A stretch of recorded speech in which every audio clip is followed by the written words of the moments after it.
She had shut the mower off in the middle of the field, and now she just stood there in grass that came past her waist, one hand resting on the seed heads the way a person rests a hand on the back of a dog they trust.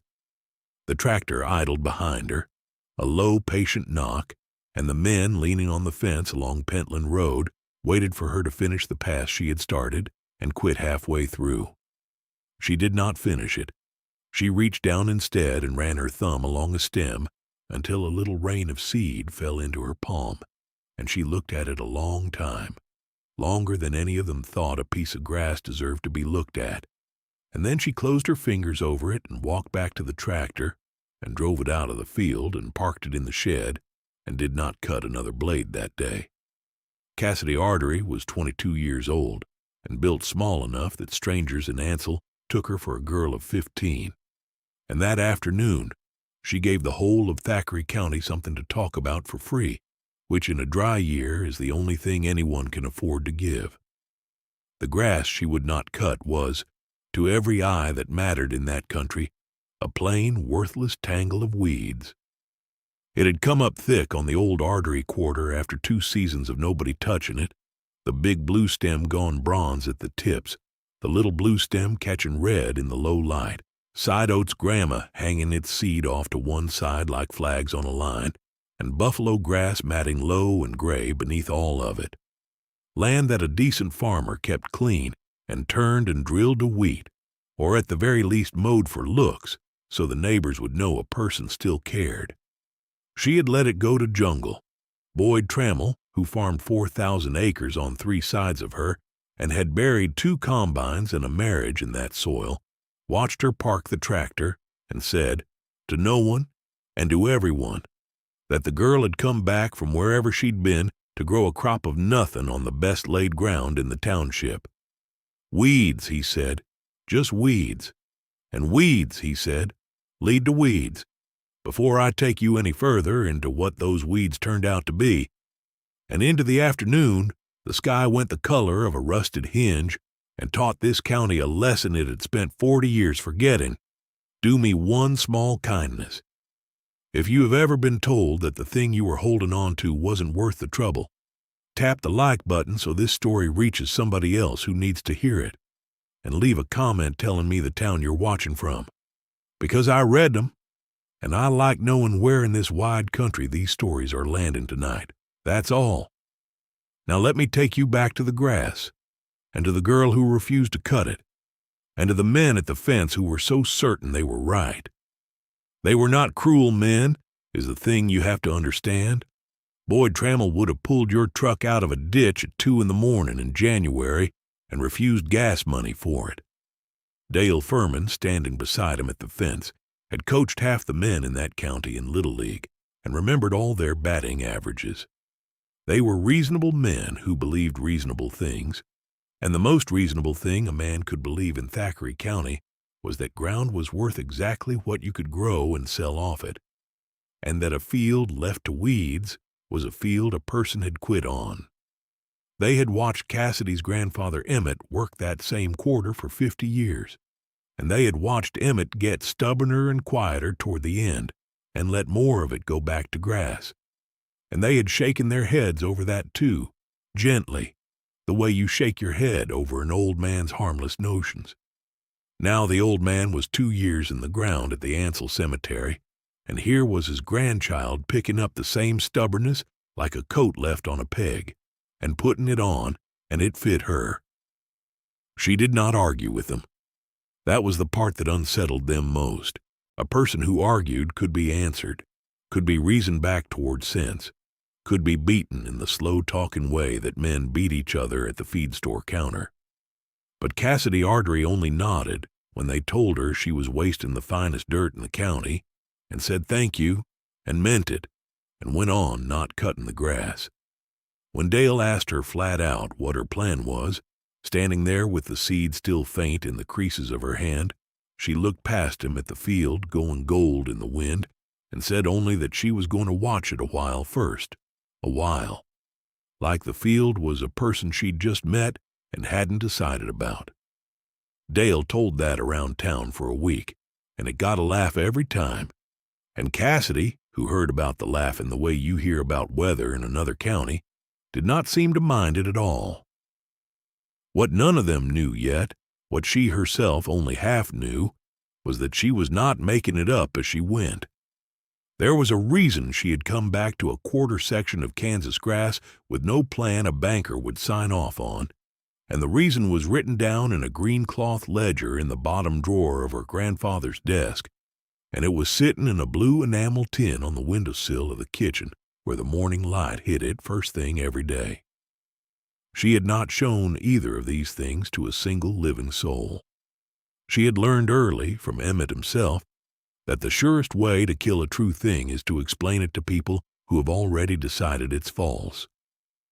So she kept quiet and let them laugh, and she let the roots do the arguing, which was a phrase her grandfather had used and which she had not understood at all until the year the county needed her to be right. To understand why Cassidy Artery came home, you have to understand that she did not come home for any of the reasons people come home. She had not failed at anything out in the wider world. She had a 2-year associate's degree in soil science she'd nearly finished at the community college over in Garden City, and a job at a landscaping outfit she could have kept, and a boyfriend she could have married if she'd wanted a life that ran on rails, and she wanted none of it enough to hold on to it. When the lawyer's letter came saying that Emmett had left her the quarter and the house and everything standing on it, everyone assumed she would sell. Boyd Trammell had already worked out in his head what he'd offer for it, a fair number, a neighborly number. Instead, she loaded a duffel bag and a box of books and her grandmother's cast iron into a truck that burned a quart of oil a week and drove the 300 miles back to a house she'd spent her childhood summers in. And she moved into the room that still had her height marked in pencil on the door frame, and she stayed. Not because she had a plan. She would say that herself later, to a reporter who wanted a cleaner story. "I didn't come back with a plan," she said. "I came back because it was the only place that had ever made sense to me, and I figured the sense would still be there if I looked." Her only living relation within 200 miles was her great-aunt Orla, Emmett's younger sister, who was 81 that spring and lived alone in a low brick house at the edge of Ansel with a garden that fed half her street and a way of speaking that used up as few words as a sentence could stand to lose. Orla had worn the same style of men's canvas work coat for 60 years, brown gone soft as chamois at the elbows, and she wore it without one flicker of self-consciousness because she had long ago earned the right to wear whatever kept her warm. When Cassidy came to tell her she'd decided to keep the place, Orla was on her knees in the bean rows, and she did not stop working, and she did not congratulate her, and she did not warn her. She said only after a while that Emmett would be glad somebody was going to leave the deep ground alone. Then she asked if Cassidy had found his tin yet. "The blue one," she said, "on the sill." And when Cassidy said she had, but that she didn't rightly know what was in it, Orla sat back on her heels and looked at her the way you look at someone standing right next to a door. "They don't know is a door," and she said, "Seed. That's all. Just seed. But you keep it dry." That was the whole of it, that first afternoon.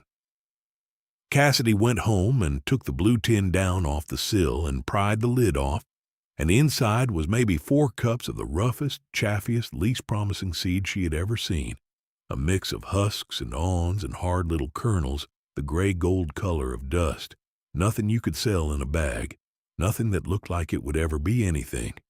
Big blue stem, she'd learned, and little blue stem, and Indian grass and switchgrass and grama, all of it hand-stripped off the native stands along the draws where the plow had never reached, save by an old man across more autumns than she'd been alive. She poured a little into her palm, and it was the same rough gold that had fallen out of the standing grass in the field that first day. And she stood there in the kitchen a long time with the tin in her hands, not doing anything, just holding it, the way she would come to hold most things before she decided about them. Then she put the lid back on and set it on the sill where the morning light would find it, and she went to find the green ledger because a woman who had spent 2 years learning what roots do underground had begun to suspect that her grandfather had not been a harmless, stubborn old man at all. The ledger was not a diary, and it was not an account book, or it was both and neither. Emmett had kept it in a small square hand across 40 years, and most of it was weather and rain and the price of wheat, the ordinary bookkeeping of a life spent watching the sky for a living. But scattered all through it, underlined once and never explained, were notes about the grass. Which draws held their green longest in a drought. How deep he'd dug down one dry August and found the blue stem roots still going, wet at the tips, 8 feet down where the wheat roots gave out at 3. A line, dated the year of a bad blow when half the county's topsoil ended up in the next county, that Cassidy read over so many times she came to know it by heart. The ground that lifts, he had written, is the ground you turned. The grass ground stayed. It always stays. He had not written it as prophecy. He had written it the way you write down a fact you're tired of no one believing. And under it, later, in a shakier hand from near the end, a single line she took a long time to understand. Don't fight the grass. Let the roots do the arguing. She began, that first summer, the slow work that would look to everyone watching like no work at all. She did not plant anything. She did not spray or plow or drill. She walked. She walked the whole quarter in the early mornings before the heat, a spiral notebook in her back pocket and a hand lens on a string around her neck, and she taught herself the grasses one at a time, the way you learn the faces at a new job, by seeing them every day until they stopped being strangers.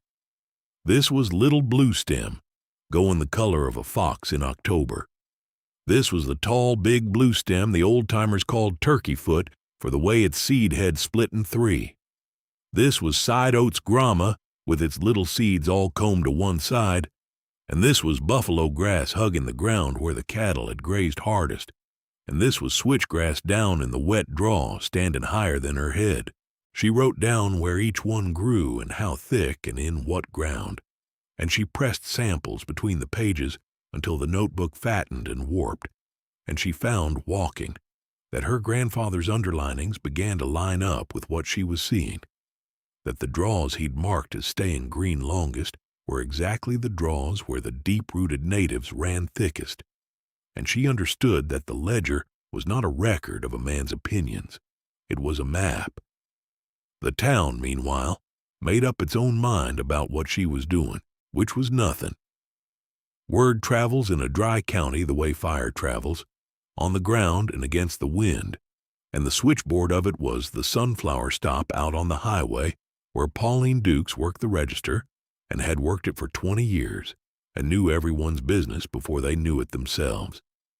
Cassidy stopped there for gas and for the bad coffee twice a week, and Pauline, who liked her without quite approving of her, would report to whoever came in next that the artery girl had bought a $5 can of coffee and a hand lens refill and was still, as far as anybody could tell, growing weeds on purpose. Boyd Trammell came in most mornings and shook his head over it in the friendly way of a man whose own fields were drilled arrow straight to winter wheat, 4,000 clean acres that he was proud of, the way a man is right to be proud of hard, honest work.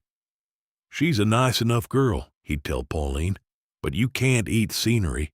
That ground of Emmett's is the best in the township, and she's letting it go to hell out of some notion." "Leads to nothing," Boyd said more than once, and Pauline would nod and ring up his fuel. And neither of them heard the words the way I want you to hear them now, as a thing a man says right before the world sets out to prove him wrong. The first small proof came at the end of that first autumn, and it came so quietly that Cassidy almost missed the meaning of it herself. She had begun, in October, to do the one thing that looked most foolish of all, which was to harvest the grass by hand the way Emmett had, walk in the stands with a bucket and a pair of gloves, and stripping the ripe seed off the blue stem and the Indian grass into the pail, hour after patient hour, filling the blue tin first the way you refill a starter, and then filling old feed sacks with the surplus.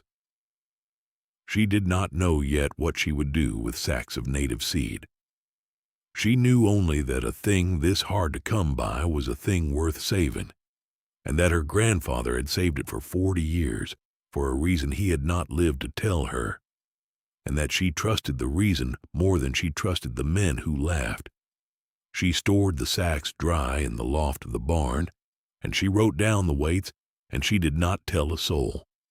Then in November, a truck she didn't recognize turned in off Pentland Road, a state truck, and out of it climbed a woman about her own age with a badge that said she worked for the Natural Resources Office 2 counties over, come to talk to landowners about a program that paid people to put marginal cropland back to native grass. The woman had a map and a clipboard and a speech she'd given 100 times to farmers who threw her off their porches, and she started into it about cost share rates and seed being the bottleneck, how the government mixes ran $40 a pound and often didn't take because they were grown down in Texas and weren't from around here, and Cassidy let her finish, and then she walked her out to the barn and showed her the loft. The woman went quiet. She picked up a handful of the blue stem seed and rolled it in her fingers and asked, careful, where it had come from. Off this ground, Cassidy said. Local ecotype, adapted right here. The woman looked at her a long moment, the way people were always looking at her lately, like she was standing next to a door, and she asked how much of it there was, and Cassidy told her, and the woman said slow that she knew 4 restoration projects and 2 ranchers within an hour who would pay real money for local seed that would actually take, and that she'd never once been able to point them at any. She left with 2 pounds in a paper sack and a check made out in Cassidy's name for more than the girl had earned in the whole month of picking it. It was not a fortune. It would not have covered Boyd Trammell's fuel bill for a week. But Cassidy drove to the sunflower stop that evening and bought herself a candy bar with a portion of it and ate it in the truck in the parking lot in the dark.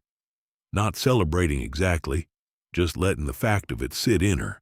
The fact that a thing the whole county had told her was worthless had just been carried off her land by a stranger who called it a treasure and paid her for it, and the roots had not said a word.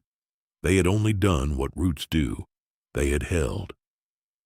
Winter came down hard that year, the way it does out there, the wind coming 300 miles off the Rockies with nothing to slow it but a strand of barbed wire, and Cassidy spent it reading.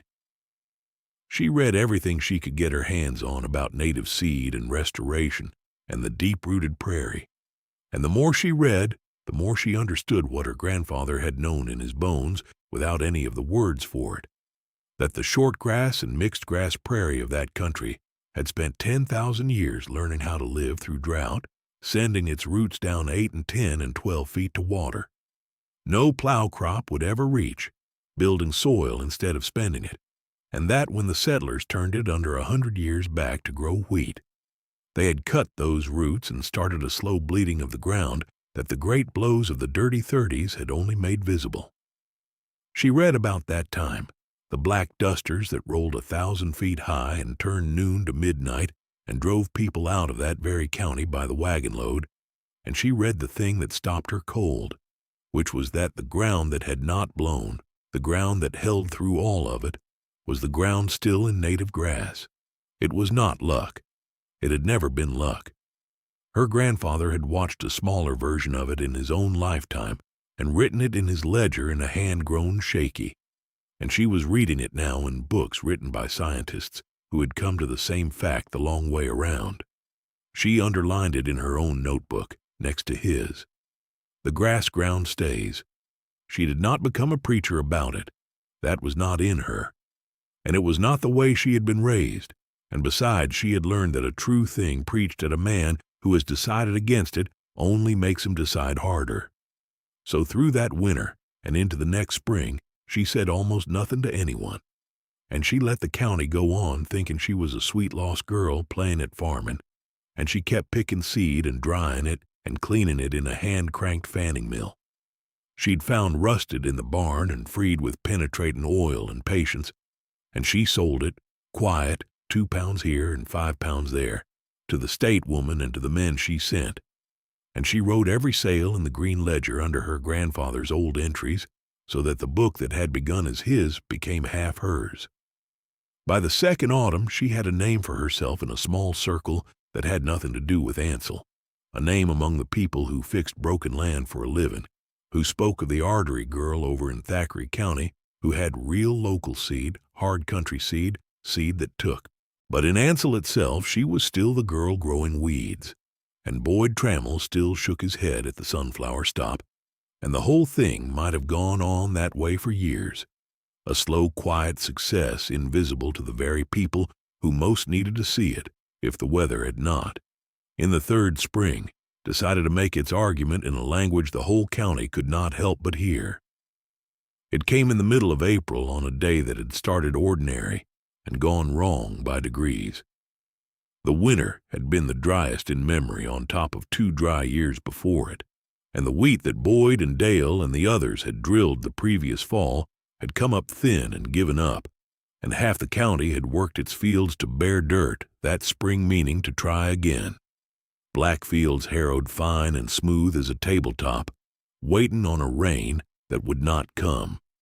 The wind that morning was out of the southwest, and it built all through the forenoon, and by 2 in the afternoon the dust was lifting off the worked ground in long tan ribbons that ran along the roads like something alive, and by 3 the ribbons had joined and thickened, and the horizon to the southwest had turned a color Cassidy had only ever seen in the black and white photographs in her winter books, a rolling brown wall standing higher than any building in the county coming on.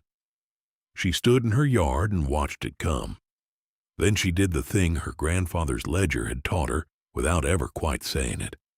She turned her back on the wall and looked at her own field, the field she would not cut, standing waist-high in last year's bleached grass over this year's green, the whole thick, matted mass of it bending and streaming in the wind and staying exactly, precisely, where it had grown.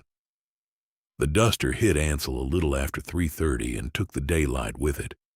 Cassidy went inside and wet towels and stuffed them along the door and window frames the way the books had told her the old people used to, and she sat at the kitchen table in a brown noon dark with the blue tin in front of her, and the wind screaming in the eaves and grit sifting fine as flour across the floor. No matter what she did, and she waited it out the way. The country has always waited things out, which is to say, without fuss and without any confidence, it would end. It lasted the better part of 2 hours. When the wind finally slacked and the light came back up muddy and strange, she stepped out into a changed county. There was dust standing in drifts against the north side of every fence, dust piled in the ditches like dirty snow, dust 2 inches deep on her porch and gritted into the paint of her truck, and out across Pentland Road, where Boyd Trammell's harrowed fields had lain smooth and black that morning. There were long, raw scars where the topsoil had simply gotten up and left, sculpted hollows and blown ridges. The fine, dark dirt he had spent his life building and guarding lifted off the ground he owned and carried God knew where, some of it surely piled now against the far fences of a man in the next township who had done nothing to deserve it. And in the middle of that ruined country, bounded on 3 sides by Boyd's blown-out fields, the artery quarter lay green and rooted and whole, its grass combed flat by the wind and springing slowly back up as the air stilled, having caught in its stems and matted crowns a fine skin of the very dust that everyone else had lost, holding it, keeping it, the way it had held everything for 10,000 years. Not one shovelful of Cassidy Artery's ground had moved. She did not go crowing about it. She did not have to. In a place like that, the land keeps its own accounts and posts them where everyone can read, and by the next morning every man who drove Pentland Road on his way to survey his own damage passed the green quarter sitting untouched in the middle of the wreckage, and there is a particular silence that settles over reasonable men when the world does a thing their reason said it could not do. Boyd Trammell drove past it 3 times that first day. The 3rd time he stopped his truck on the shoulder and got out and stood at the fence a long while, in the settling dust, looking at the grass he had called weeds, and Cassidy watched him from the porch and did not go down to meet him, because she had learned from her grandfather that when a man is being taught something by the ground itself, the kindest thing you can do is leave him alone with the lesson. Boyd got back in his truck and drove off without a word to her. But that was the last day anyone in Thackeray County laughed about the Ardrey girl and her weeds, and though nobody announced it and no one made a ceremony of it, everyone understood at the same time that something had turned, that the girl had been right about a thing the whole county had been wrong about, and that the wrongness was not a small one, because it was written now in the blown-out fields and the drifted ditches for anyone with eyes to add it up. The questions started within the week, and they came the way everything came in that country, sideways and slow and through Pauline at the sunflower stop. A man would buy his fuel and mention, not to Cassidy, who was standing right there, but to Pauline, as if the girl were a piece of equipment, that he'd heard the Ardrey place hadn't blown, and Pauline would say no, it hadn't, not a spoonful, and the man would stir his coffee and ask, careful, whether it was true the girl had seed, local seed, the kind that took, and Cassidy, who had spent 2 years being talked about in the third person by men who wouldn't ask her a question directly, learned to answer these sideways inquiries the same sideways way, telling Pauline loud enough that yes, she had seed, hard country seed off her own ground, and that she'd sell it to anyone who wanted to put grass back on land the plow had worn out, and that it wasn't cheap and it wasn't fast, and it was the only thing she knew of that would hold. The men heard it. They always heard it. And one by one, not all at once, because pride is a slow thing to swallow, and these were proud men. They began to turn in off Pentland Road, not to laugh now, but to stand at her barn with their hats in their hands and ask the girl they'd mocked to teach them how to grow the weeds they'd spent their lives killing. She hired her first help that summer, a 15-year-old named Reese Tolliver, whose family farmed a hard section south of town and who had the one quality Cassidy had learned to prize above all others, which was that he could stand still and look at a thing without needing to do something to it. She trained him to strip seed and to run the fanning mill and to read the grasses by name, and he took to it the way she had, and the two of them worked the stands through the long gold autumn evenings filling sacks, and the harvest that year was 3 times the year before because she had let more of the quarter go fully to seed, and because the dust storm had, in its terrible way, done her advertising for her. The state office bought all it could take. 2 big ranches out west that had heard about the Green Quarter drove in with stock trailers made over into seed haulers and bought her out twice. And in the strangest turn of all, a man named Ivo Brandt, who ran a restaurant in Wichita that people drove 2 hours to eat at, tracked her down because he'd read that the native grasses fed a beef that tasted like nothing else, and he wanted to know whether she'd ever thought about running a few cattle on that deep grass and selling him the meat. She hadn't. She wrote it in her notebook. She was learning that when you stop fighting a thing and start listening to it, it will keep handing you doors you didn't know to look for. Boyd Trammell came to her in the fall, and the way he came to her told her everything about the kind of man he was under the certainty he'd worn all his life. He did not come to apologize in words, because men like Boyd do not have those words, and it is cruel to make them hunt for them. He came in his truck one evening near dusk and found her at the fanning mill, and stood there a while watching her clean seed, and then he said, plain, that he had 400 acres of the worst of his ground, the blown-out quarters up along the county line that hadn't made a decent wheat crop in a decade and had lifted worst of all in the spring, and that he was tired, he said, tired of watching it leave him a little more every dry year, and that he wondered whether she'd sell him enough of her seed to put it back the way it was before his grandfather ever turned it. He did not say she'd been right. He did not have to. The asking was the saying. Cassidy shut off the mill and wiped her hands and looked at him a long beat, the way she looked at everything before she decided about it. And then she said she'd sell him the seed, and she'd help him drill it, and she'd tell him the truth, which was that it would look like nothing for 3 years, like a failure, like weeds, and that the whole county would tell him he'd let the girl talk him into growing scenery, and that he would have to hold his nerve through all of it and let the roots do the arguing, because that was the only way it had ever worked. Boyd Trammell looked at the green quarter going dark behind her, the quarter that had held while his had blown, and he said, quiet, that he believed he could manage that. Then he asked, almost shy, whether she'd sell him a cup of it in the old blue tin she had on her windowsill, because he'd heard that was Emmett's seed, the original stock, and he'd known Emmett 50 years, and figured a man ought to start a thing like this with something that came down from a man who'd been right when everybody else was wrong. She gave him a cup of it for free. By the 5th year, there was a name painted on the barn, and a name on the checks, and a name that people 200 miles off knew, and the name was just Artery native seed, because she had never been able to think of anything to call it that was truer than the ground it came off of. It had grown the way the grass itself grew, which is to say slowly and from the roots, and without any hurry, and she had grown it the same way on purpose, refusing every offer that would have made it happen faster.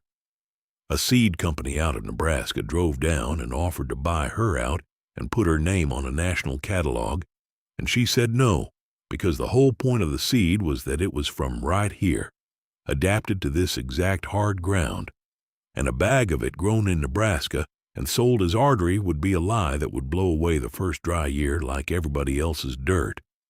A banker in Garden City offered to lend her enough to buy 3 more quarters and put them all to seed production at once, and she said no to that too, because debt is a kind of hurry, and hurry was the opposite of everything the grass had taught her, and she would only ever add ground when the demand had already pulled her to it, and the money to buy it was money she'd already made. So she grew by 1 quarter, and then another, always paid for, always harvested by hand, and by the crew of local teenagers she trained one at a time in the standing-still art of it, always the same way as everything else, which is to say patiently and by attention, and by refusing to fight the land into being something it did not want to be. Reese Tolliver, who had started at 15 stripping seed into a bucket, was her foreman by 20 and knew the grasses better than she did. Great Aunt Orla lived long enough to see the most of it, which was a mercy, and she watched it the way she watched everything, without a word of surprise, because she had known Emmett, and she had known the ground, and she had known before anyone that the girl had come home carrying the same true thing her brother had died still holding. In her last spring, she asked Cassidy to drive her out to the quarter, and the 2 of them stood at the fence along Pentland Road in the wind, the old woman in her soft brown coat that she had worn without one moment's self-consciousness for 60 years because she had earned the right, and they looked at the grass together a long time, and neither of them said anything, because the whole thing had already been said, years back, in a bean row, in 4 words about a blue tin. When Orla did speak, it was only to say that Emmett would have been glad, and Cassidy said she knew, and that was all. Orla died that autumn while the crew was out stripping seed, and they buried her at Ansel next to her brother, and Cassidy carried the blue tin to the graveside and set it on the fresh dirt for a moment before she took it home again, because it was a seed tin, and its whole purpose was to be carried home and refilled and used. And leaving it in the ground would have been a sentiment neither of those 2 plain people would have stood for.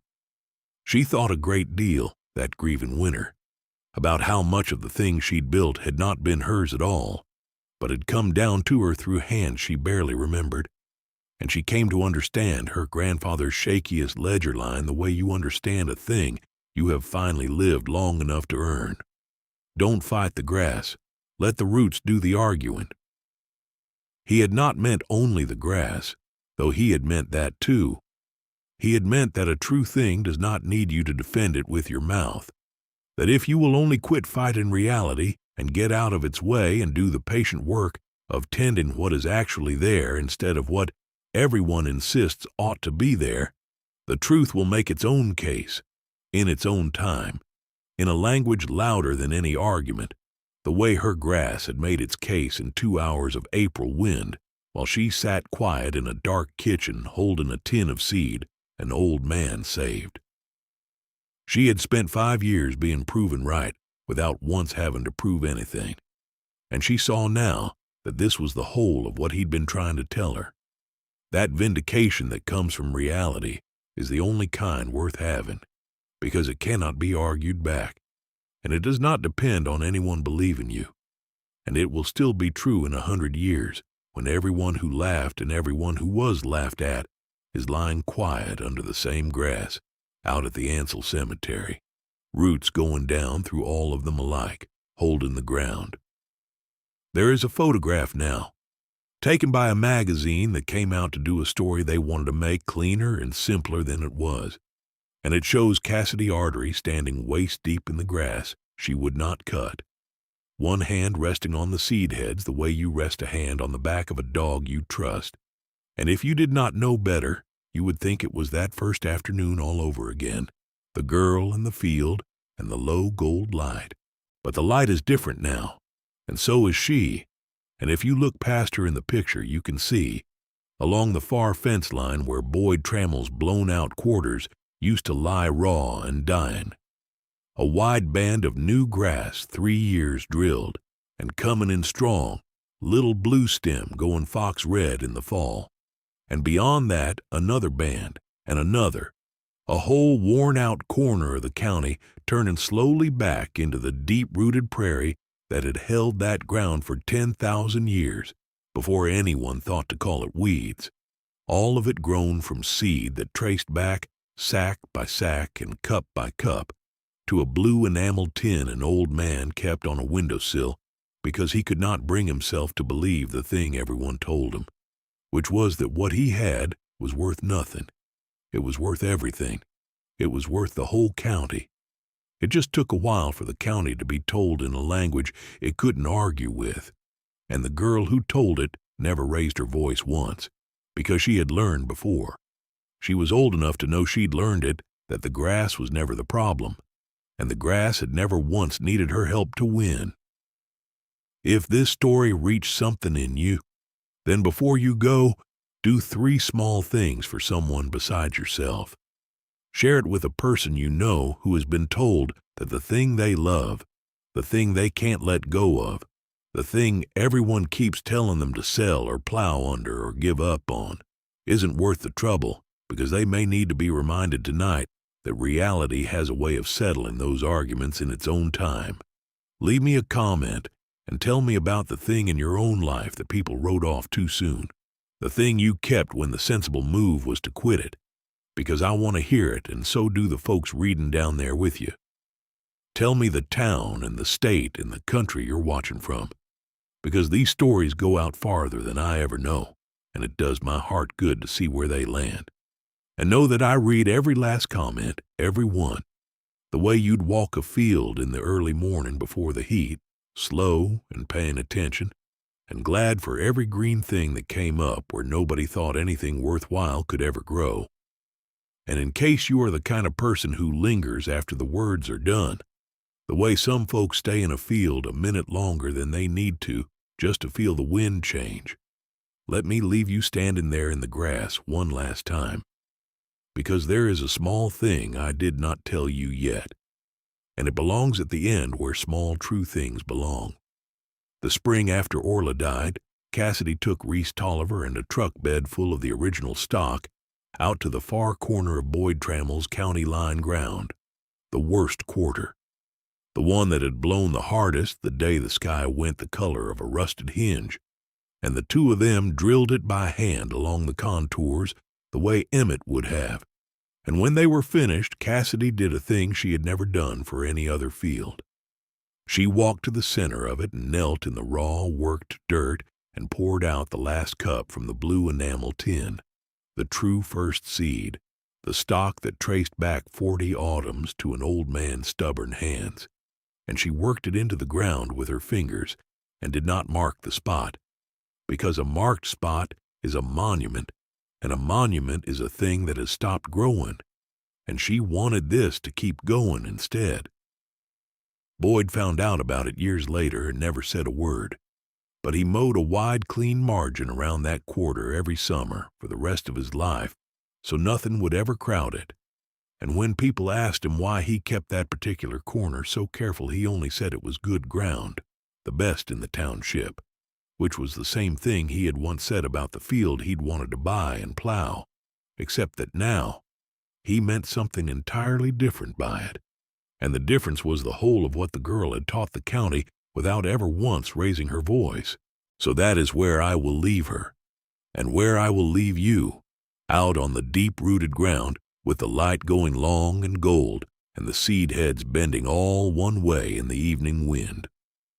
The grass she would not cut is taller than a person now in places, and it has crossed 3 fence lines and put its roots down under land that 4 different men once swore would never grow a worthwhile thing, and every autumn a crew of local kids who were not even born. The day the duster came walks those stands with buckets and gloves, stripping the seed by hand, filling the sacks, refilling the tin, carrying the old man's rightness forward one patient handful at a time into a country that finally learned to listen. Cassidy Artery is not old yet, but she is no longer the girl anyone mistakes for 15, and when strangers ask her now how she knew, back at the start, when the whole world was laughing, she gives them the only answer she has ever had, which is that she didn't know, not the way they mean it. She only trusted the ground more than she trusted the noise. She looked a long time before she decided, and then she let the roots do the arguing, and the roots, as they always do, as they were always going to, held.